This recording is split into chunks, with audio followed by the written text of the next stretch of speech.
सदस्यों के सिग्नेचर के आप से इतना ब्लंडर मिस्टेक कैसे हो सकता है? हम लोग इतना पीड़ित हैं कि हम बता नहीं सकते हैं। कभी भी नेशनल न्यूज ने हम लोग को इतना बढ़ाया ही नहीं। ये देश झारखंड सिर्फ खनिजों के लिए बनाया गया है क्या? दोस्तों आज की वीडियो में ना मैं सिस्टम से सीधा सवाल पूछूंगा कि झारखंड की धरती पर जयपाल सिंह मुंडा स्टेडियम के बाहर हजारों नौजवान बैठे हैं। किसी के हाथ में डिग्री है, किसी के हाथ में भूख हड़ताल का बैनर है। और दोस्तों सवाल सिर्फ एक है, आखिर हर साल हर परीक्षा में कोई ना कोई पेपर लीक क्यों हो जाता है? आखिर बच्चों को अपने ही मेहनत का हक मांगने के लिए भूखे बैठना क्यों पड़ रहा है? और हाँ दोस्तों, ये सवाल सिर्फ मैं ही नहीं पूछ रहा हूँ, ये सवाल झारखंड का हर वो बच्चा पूछ रहा है जिसने रात रात भर जग कर किताबों को रटा था, किताबों को पढ़ा था, किताबों की दुनिया में खो गया था। और दोस्तों उसको बदले में आपको पता है क्या मिला है? उसको बदले में एक टूटा हुआ भरोसा मिला है। तो आइए दोस्तों आज की वीडियो को मैं शुरू से शुरू करता हूं, लेकिन उससे पहले दोस्तों मैं आपसे एक रिक्वेस्ट करना चाहूँगा कि दोस्तों अगर आप मेरे चैनल पे नए हैं ना तो वो सब्सक्राइब वाली बटन दबा दीजिए और वीडियो को लाइक कर दीजिए और हमारी आवाज़ को और मजबूत करिए ताकि हम ऐसे ही आपकी आवाज़ को और ऊपर तक उठा सके। आज आप देख रहे हैं पूरे देश में बच्चों के भविष्य के साथ किस तरीके से खिलवाड़ हो रहा है, किस तरीके से पेपर लीक हो रहे हैं, किस तरीके से नियुक्तियां लगभग बाधित है। सदस्यों के सिग्नेचर के आप से इतना ब्लंडर मिस्टेक कैसे हो सकता है? हम लोग इतना पीड़ित हैं कि हम बता नहीं सकते हैं। कभी भी नेशनल न्यूज ने हम लोग को इतना बढ़ाया ही नहीं। ये देश झारखंड सिर्फ खनिजों के लिए बनाया गया है क्या? यहाँ छात्रों के साथ गलत नहीं हो रहा है, यहाँ अपराध हो रहा है। जिस तरह से अपराध हो रहा है ना, मैं 10 साल 12 साल का मैं तैयारी करके आज मैं अपने आप को कोस रहा हूँ कि मैं झारखंड की तैयारी में क्यों की। मेरा हाथ में कॉन्स्टिट्यूशन है, जनता के लिए, जनता के द्वारा चुने गए हो आप कोयला बेचिए, माइंस बेचिए, सब बेचिए, कम से कम सीट मत बेचिए सर। तो दोस्तों चलिए अब हम लोग सीधे मुद्दे पर आते हैं। दरअसल दोस्तों झारखंड लोक सेवा आयोग यानी JPSC और झारखंड कर्मचारी चयन आयोग यानी JSSC, ये दोनों संस्थाएं इस वक्त कटघरे में है। रांची की सड़कों पर छात्र इसलिए नहीं बैठे हैं क्योंकि उन्हें राजनीति करना है। दोस्तों वो इसलिए बैठे हैं क्योंकि उनकी जो परीक्षाओं में बार बार गड़बड़ी सामने आई है ना, पेपर लीक हो जाए या फिर धांधली हो जाए, और अब CID के जांच में हो रही गिरफ्तारी भी चालू हो गई है। छात्र नेता देवेंद्र नाथ महतो पिछले 3 दिनों से भूख हड़ताल पर भी दोस्तों बैठे हुए हैं। 11 दिन से ये आंदोलन चल रहा है। ये कोई एक दिन का दोस्तों गुस्सा नहीं है, ये सालों की जमा हुई हताशा है जो अब सड़क पर उबल रही है।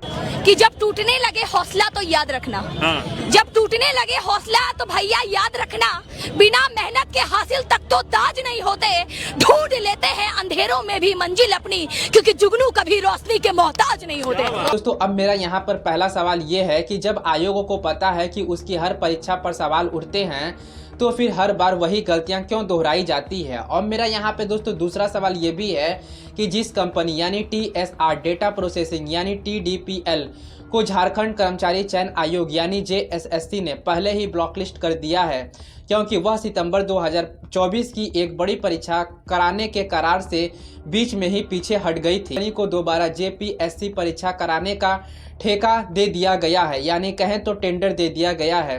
तो सवाल यहाँ पर ये उठता है कि आखिर क्यों दिया गया है?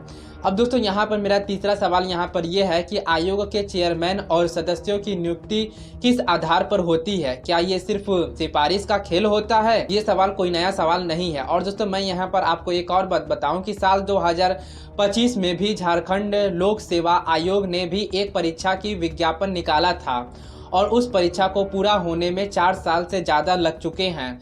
तब भाजपा की सरकार थी और आज हेमंत सोरेन और कांग्रेस की सरकार है।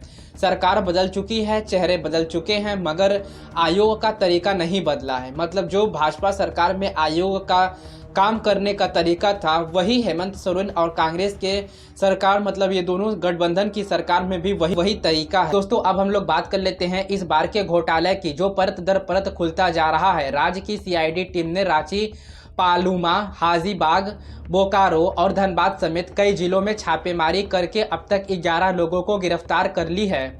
इनमें से एक का नाम बार बार सामने आ रहा है, अभय कुमार तिवारी। CID के मुताबिक इस शख्स ने अकेले करीब 10 अलग अलग सरकारी परीक्षा पास कर रखी है। भाभा एटॉमिक रिसर्च सेंटर, भारतीय नौसेना SSR, CRPF head constable, IRB constable से लेकर JSSC की PGT और CGL, JPSC की SEF, FRO, FRO और SSO जैसी परीक्षाओं तक। PID का आरोप है कि इस सिंडिकेट ने JPSSC सिलेक्शन दिलाने के नाम पर मोटा रकम भी वसूला है। और दोस्तों रिपोर्ट के मुताबिक अभय तिवारी उसी कंपनी TSR डेटा प्रोसेसिंग यानी TDPL से जुड़ा था, जो परीक्षाओं कराने का ठेका लेता था और उसमें डायरेक्टर के पद पर था। साथ ही JPSC की डिप्टी परीक्षा नियंत्रण श्वेता कुमारी को भी कहें तो गिरफ्तार कर लिया गया है। यानी जो कंपनी और अधिकारी परीक्षा कराने के लिए जिम्मेदार थे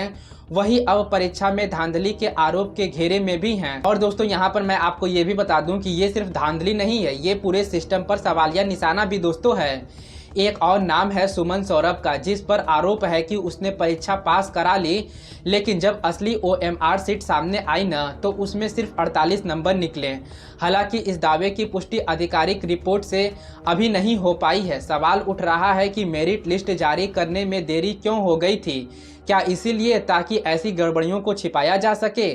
रांची के एक कोचिंग सेंटर पर छापा पड़ा, जहां कथित तौर पर पहले से ही OMR सीट भरने का खेल चलता था। यानी परीक्षा से पहले ही दोस्तों तय हो जाता था कि कौन पास है, किसका नौकरी लगेगा, किसका नौकरी नहीं लगेगा। तो अब मैं आपको थोड़ा सा पीछे लेकर चलता हूं, क्योंकि बिना इतिहास समझे इस आंदोलन की गहराई आप नहीं समझ सकते हैं। दोस्तों ये कहानी आज की नहीं है। साल 2015 में झारखंड लोक सेवा आयोग ने एक भर्ती परीक्षा का विज्ञापन निकाला था।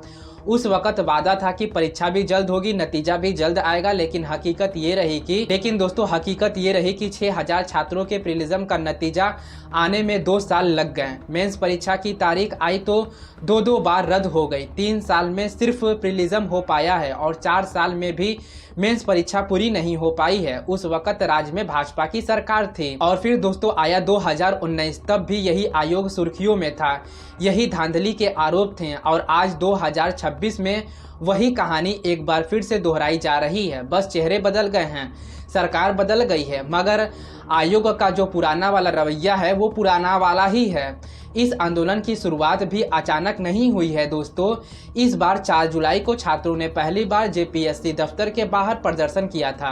धीरे धीरे ये प्रदर्शन बड़ा होता गया, अलग अलग जिले से छात्र जुड़ते चले गए और आखिरकार ये आंदोलन जयपाल सिंह मुंडा स्टेडियम तक भी अब पहुंच चुका है, जहां आज हजारों की तादाद में छात्र जो हैं वो जुट रहे हैं या कहें तो इकट्ठा हो रहे हैं। ये सरकार के द्वारा तय रेट है। सहायक आचार्य 15 lakh, BSO 25 lakh, PGT 35 lakh, TGT 20 lakh, BDO CO 1 crore, police दरोगा 40 लाख और बता रहे आपको सहायक आचार्य 15 लाख, BSO 25 लाख, GT 35 लाख और बहुत है। अब क्या चाहिए, लाख में क्या चाहिए, तो यहाँ देखिए पैसा पैसा पैसा। कि दोस्तों यहाँ पर आप ये सोचिए कि भाजपा की सरकार में भी झारखंड के छात्रों ने आंदोलन किया था और आज हेमंत सोरेन और कांग्रेस की सरकार में भी छात्र सड़कों पर हैं।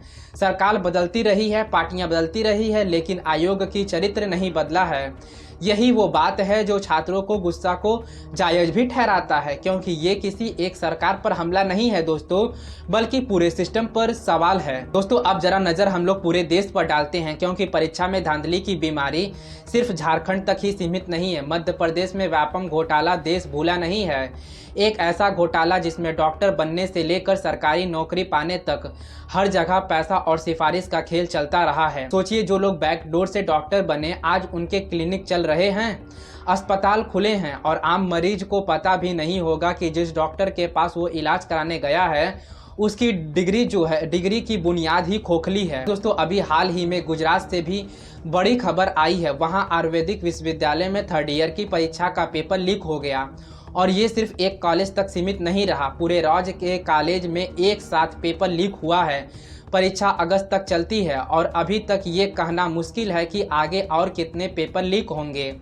यहाँ तक कि झारखंड के भीतर भी यही कहानी दोहराई गई है। TDPL कंपनी को खुद JSSC ने पहले एक परीक्षा के कारण से पीछे हटने पर ब्लॉकलिस्ट कर दिया था।